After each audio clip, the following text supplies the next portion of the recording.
Today, I'm going to talk to Lavina Mehta, who is a personal trainer and an author. She has a wonderful book out called The Feel Good Fix, which is fascinating and full of information. And she's also come up with something called exercise snacking, and we all need to know about it.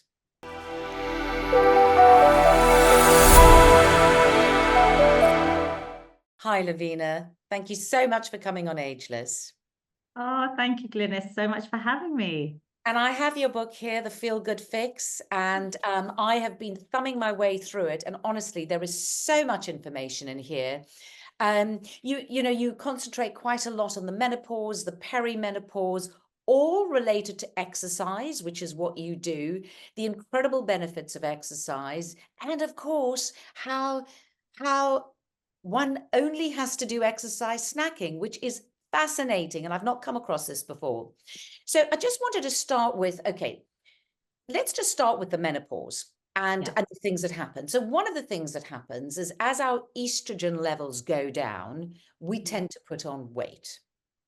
Why is that? Because you explain it wonderfully in the book. Oh, yes, very common. And I've experienced it myself. I'm 46. I started experiencing the perimenopause in my late 30s. So I was around 39 or 40. And weight gain is something that's just so common with all midlife women. I think it's nearly 70% will experience this weight gain. But what I really found fascinating is where I've researched all the science behind all the common symptoms for the book. And knowing that our bodies are actually doing incredible things. So the biology, as your estrogen declines, your body's actually trying to hold on to the little bit of estrogen it can produce. And it is in our belly areas, in that adipose tissues. So when I realized that, part of it was acceptance that actually our bodies are doing incredible things. And when we start reframing that and thinking more about our long-term health, that's where I really want women in midlife to know that your midlife health is your biggest predictor for your long-term health. And there are so many things that, yes, we can do to try and help that area, especially things like strength training, which is a big focus of the book, which I really want every woman and man, but especially women, to be doing over the age of 30, because that's when we start losing our muscle mass and our bone density.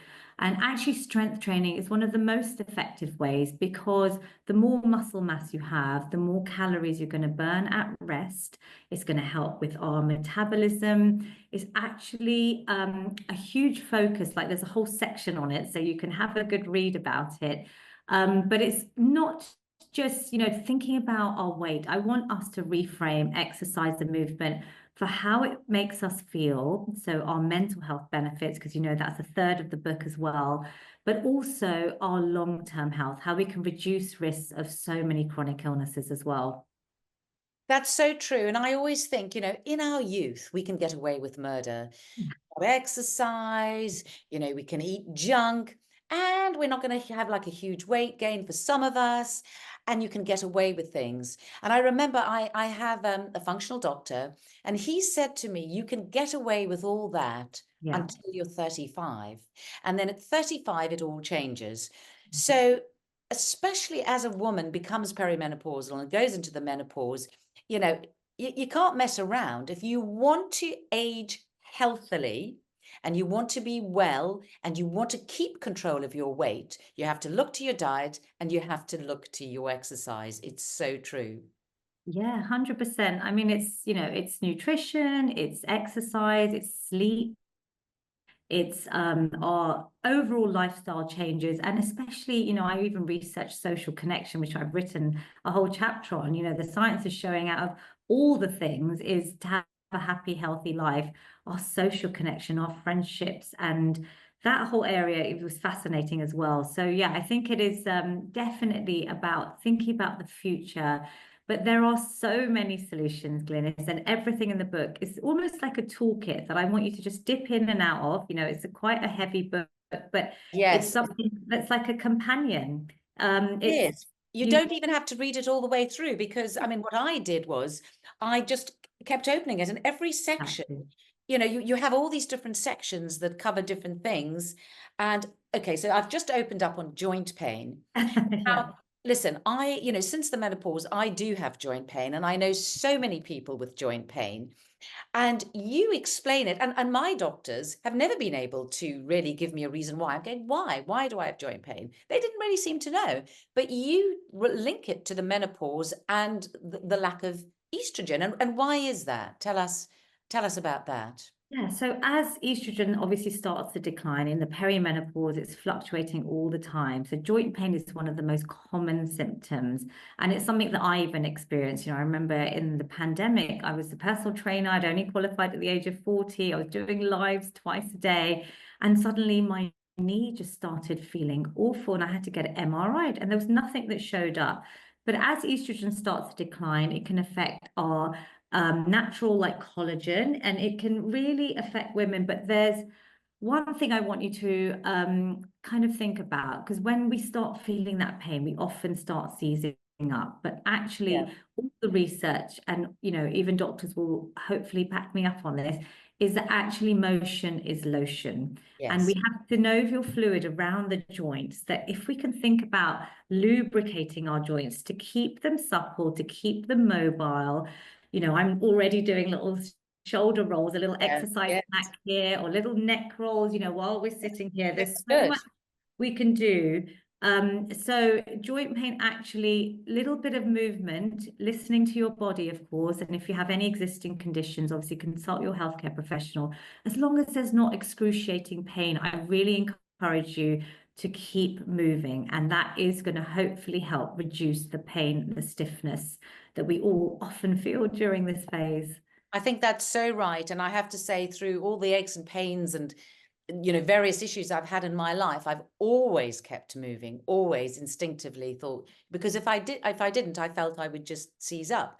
But let me ask you something else. So if this joint pain is caused by a lack of estrogen, and obviously keep moving, is there anything else we can do? I mean, I would presume that taking HRT or bioidentical hormones of some kind is going to help that.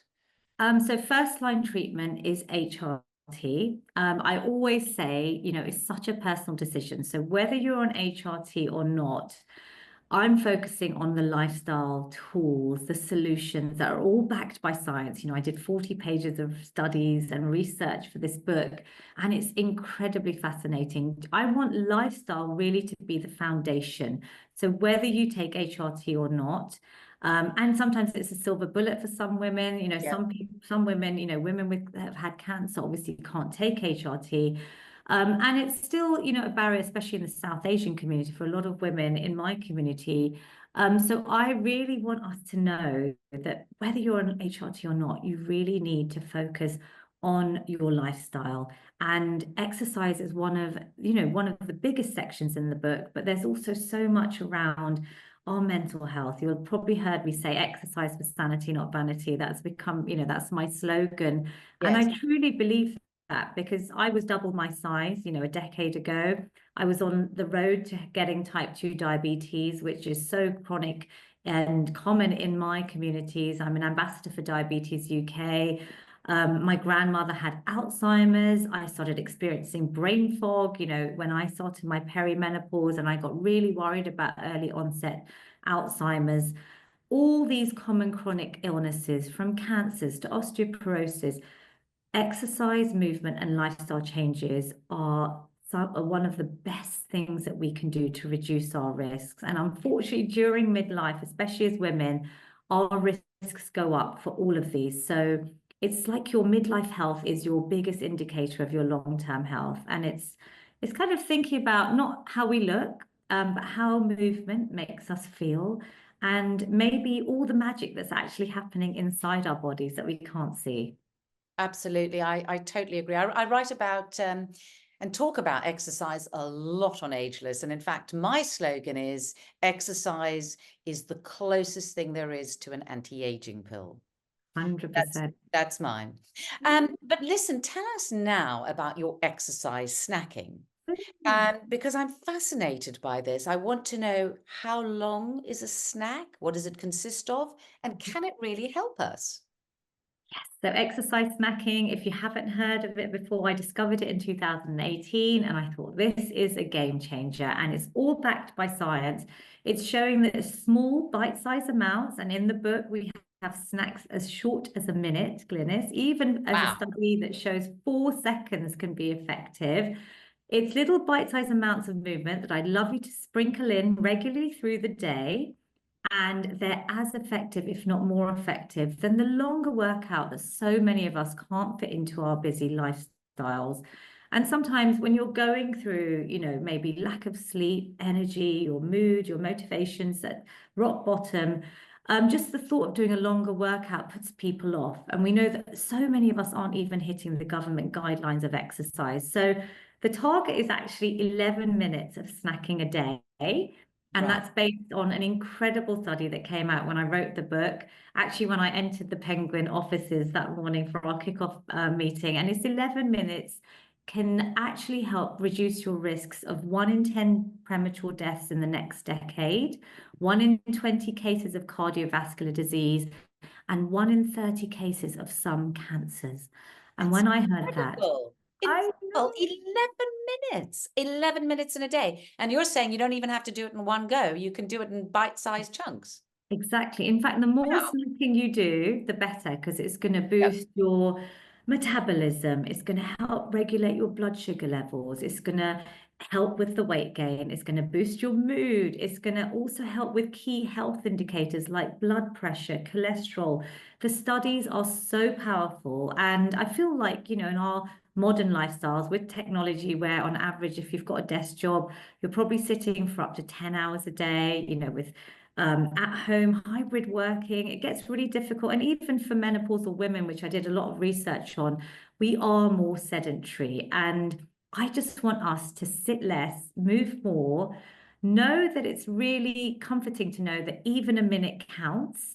And Yeah. these little snacks like some 4 seconds of star jumps or a little bit of boxing and marching while you're doing them, to maybe some So while squats or you've got the kettle on, you could just be yeah, marching like that, and then that would count as a minute.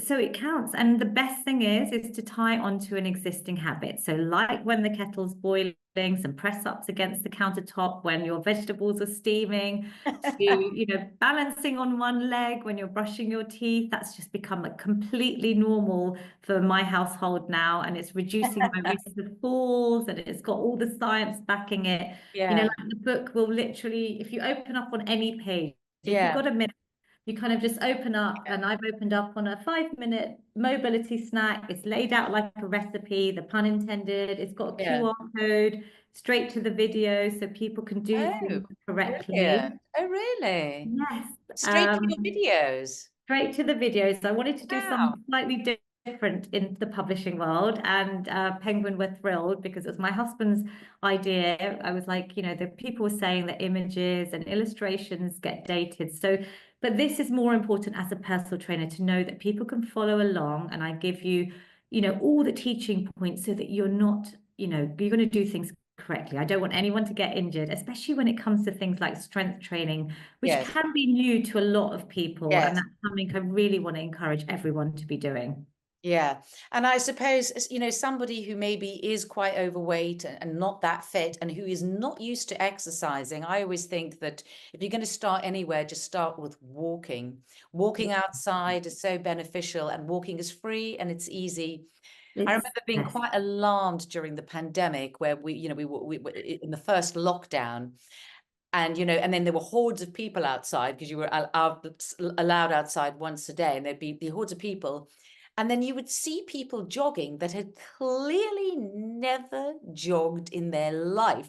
And I thought, why are you jogging? All you have to do is walk. Just walk at a good pace. So I'm sure there were Walking. quite a lot of injuries at that time. Oh gosh, I mean, my book is like always hovering in like the top 10 on Amazon on fitness and walking, really, because walking has its own section. You probably see on my Instagram stories every day I post my little feel good walk, hoping that it will just get one more person and encourage them. I've written a section all about the benefits of nature, which you've touched on, which are incredible for your immune system, for your mood. It's like an antidepressant. There's so much science around, things that are called fractals and phytoncides and the power of nature. It's like my therapy daily. Yep. But, Yeah. even if you do little short walk snacks, if you can't get out for 30 minutes, but yes, a nice brisk walk, it's great for your bones. We hear about muscle strength, but we want to keep our bones nice and strong as And well. is walking good for your bones? Walking is brilliant for your bones. I have now adapted, my little walk snacks, even if it's just round the block after in between meetings, or if I'm, posting a letter, I will make sure if I'm doing little errands, I try and walk everywhere because, like you say, it's normally accessible to everyone. And I've started wearing actually a weighted vest, but you could Have wear you? a rucksack. So it's adding a little bit of extra strength. That impact on your joints and your bones is really important. The bones want that. They can actually become stronger, repair and renew, and it actually rebuild with things like walking. And then I also show, like HIIT. So when you saw people running, I was worried in the pandemic when I was doing free workouts that people started to just do a lot more HIIT training at home. And we know from, physios complaining about the amount of injuries that cause. And when you've got things like joint pain, you often think, okay, I don't want to be doing lots of HIIT.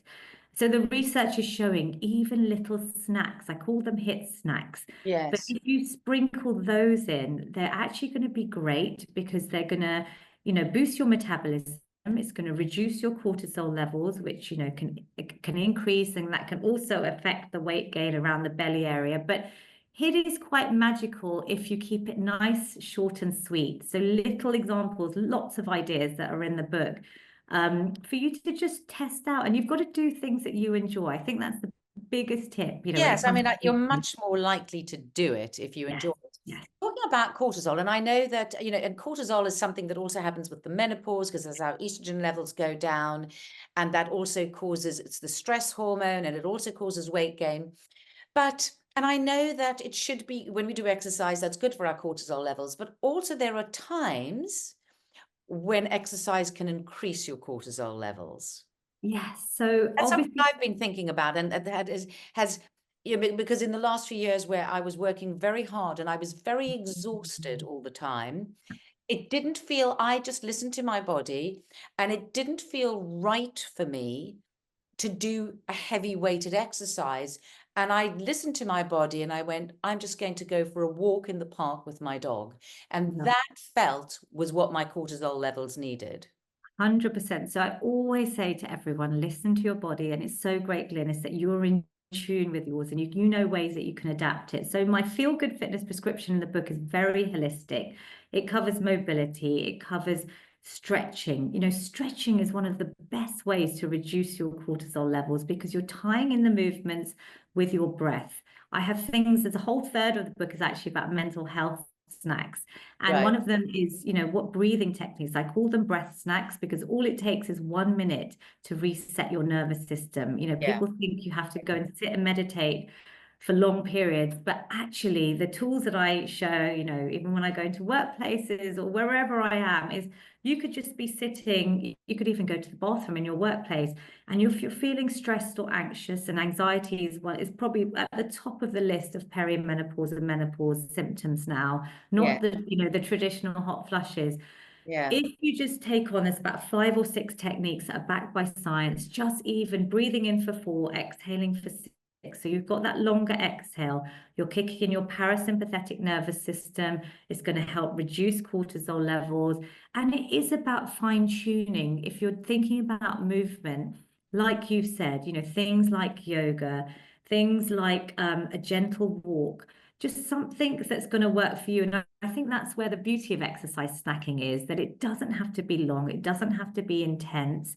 And just knowing that every single minute counts is just so much less daunting for especially women in midlife, but even older women, because I've had, up to the age of 100 join my Wow. free YouTube Yeah. workouts that I Amazing. do every week. It's something I want to encourage for long-term health as well. And and obviously exercise is very linked to mental health. It is one of the best things that you can do. And I even think mainstream medicine is saying that now. They're prescribing exercise for Yes, depression and anxiety, which is wonderful. And 100%. but exercise is also linked to brain health, Mm. dementia, isn't it? Yes, I'm an ambassador for Alzheimer's Society because my grandmother actually had dementia. Well, she had Alzheimer's for the last decade of her life, and it was such a taboo subject in the South Asian community. And, brain fog was one of actually my earliest symptoms at the age of 39, when I started my perimenopause. And I was really worried about having early onset Alzheimer's. And it's a very common symptom. I always say in all of my workouts that actually exercise is one of the best ways. Physical activity is the best way to reduce your risk of dementia. We know how it affects women, such higher numbers, especially as we age. I actually did a TED talk to 115-year-olds, and it was reframing for them that those age groups that exercise makes you smarter. It can actually help to grow and maintain your brain cells. And it's just a message that I do in all of my free workouts is that we need to keep our brains fit and just simple movements, the sit and stand. I call them sit and stands because they're a little bit less daunting than squats. But when you're moving against and with gravity, there's science to show that those are really great for our brains. We have something called brain-derived neurotrophic factor, which I've just explained in the book.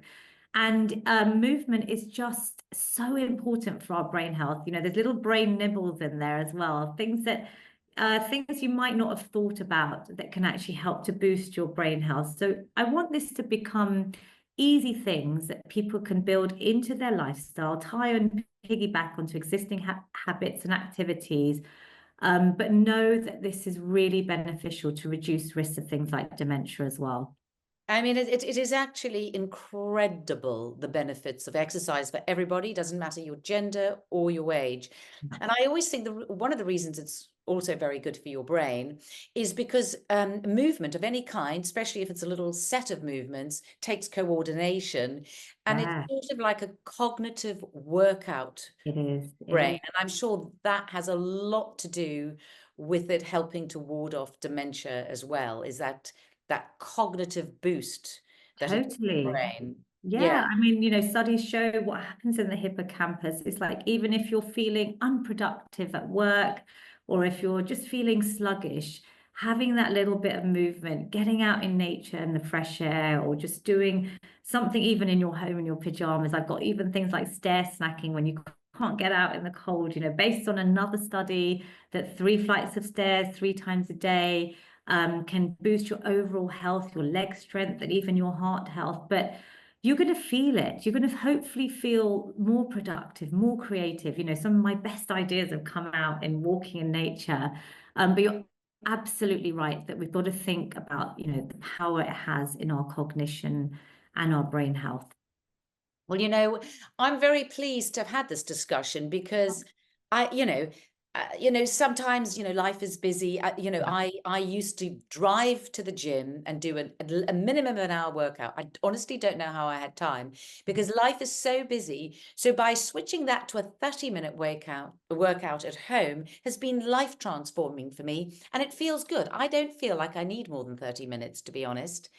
Brilliant. But there's all those little bits, go to appointment. I always walk up the stairs because I don't like Yeah, it. So I tend to walk up the good. stairs, or you're walking to the shops, and Yeah. all those little things that you do. Now I know that all those little things count. They count and they're backed by science and research. And I think that's what's so positive.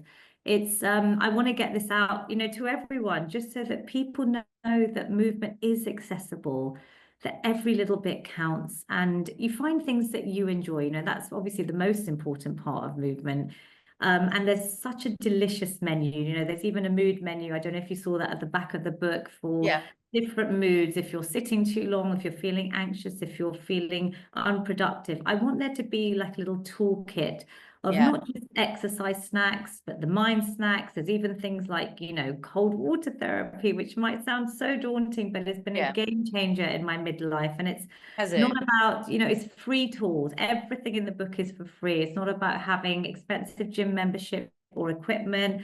You know, on my YouTube workouts with my mother-in-law, we use tin cans and plastic bottles because I Yeah. want this to be Yeah. accessible to absolutely everyone. Well, it is so accessible. I mean, I can't recommend it enough because it's got so much information in. And as you say, it's got all these snacks that you can just do at home with no equipment in 3 minutes or 1 minute. I mean, it really is fantastic. It's a very, very useful and eye-opening book. So well done on you with coming up with all this. And I didn't realize that all these meant you can go onto your YouTube channel and see the exercises. Yay, that was my husband. Brilliant. Yeah, That's husband's great wonderful. idea. Thank you It's so like a much. menu in a restaurant when you do that. I kept thinking, Yay. what is that doing? So fantastic. Well, thank Thank you so much. And yes, I can't wait to share this with people, and I'm sure they're going to. I think I feel great about exercise snacking. I mean, I think I probably snack more than I realize, and I'm very happy to find that out. Oh, I'm So so thank you. thrilled. Thank you. Happy snacking, everyone. It is the healthiest type of snacking. But thank you so much for reading the book, and I'm just welcome all your feedback. And I hope, you know, everyone can just start moving, just a little baby step, and hopefully it will help your menopause, your midlife, and your long-term health. So thank you so much for having me on. It's a pleasure.